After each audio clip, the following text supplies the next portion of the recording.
تو اب بس سوال یہ ہوتا ہے کہ جب ہم وہاں جائیں گے اللہ کے پاس تو کیا ہماری ان سے ملاقات ہو سکے گی کہ نہیں. اس کی بس اس کا ایک ہی طریقہ ہے کہ ایسی زندگی گزارے انسان کہ وہاں پر ملاقات اچھی ہو سکے. اب سارا فوکس اس کے لاس پر نہیں، اس کی ری یونین پر ہونا چاہیے.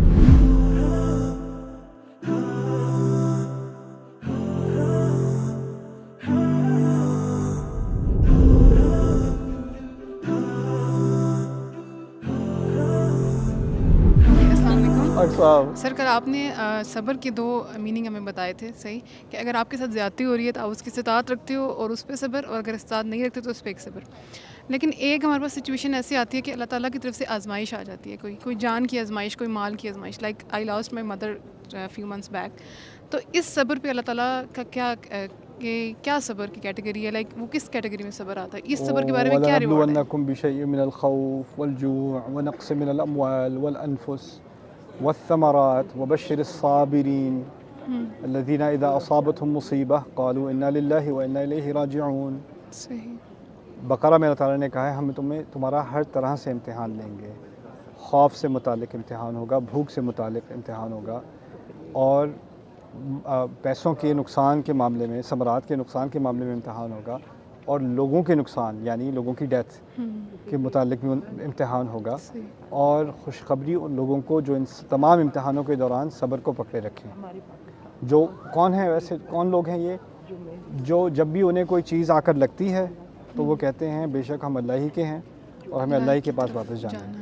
یعنی اگر آپ کی mother I'm very sorry to hear اِنَّا لِلَّهِ وَإِنَّا إِلَيْهِ راجعون، اگر وہ اللہ تعالیٰ کے پاس جا چکی ہیں تو کچھ چیزیں انسان کو اگر واقعی میں دل میں کھپ جائے نا، جب وہ یہاں پر تھیں تو وہ آپ کی کیئر میں تھیں، جب وہ اب دفنائی گئی ہیں تو وہ کس کی کیئر میں ہیں؟ اللہ کی کیئر میں.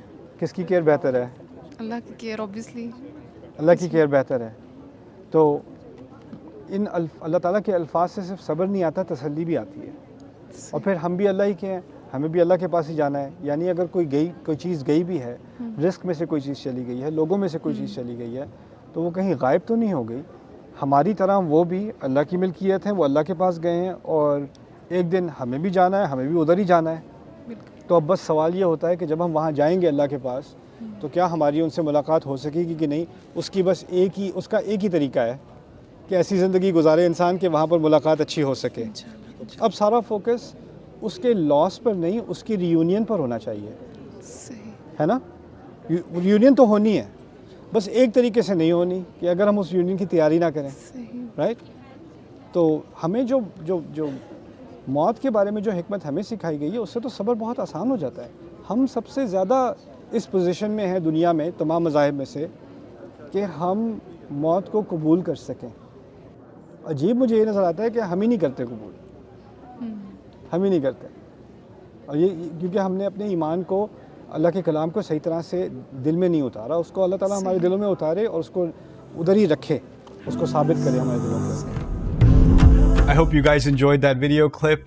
My team and I have been working tirelessly to try to create as many resources for Muslims to give them first steps in understanding the Quran all the way to the point where they can have a deep, profound understanding of the Quran. We are students of the Quran ourselves, and we want you to be students of the Quran alongside us. Join us for this journey on BayyinaTV.com, where thousands of hours of work have already been put in. And don't be intimidated, it's step by step by step, so you can make learning the Quran a part of your lifestyle. There's lots of stuff available on YouTube, but it's all over the place. If you want an organized approach to studying the Quran beginning to end for yourself, your kids, your family, and even among peers, that would be the way to go. Sign up for BayyinaTV.com.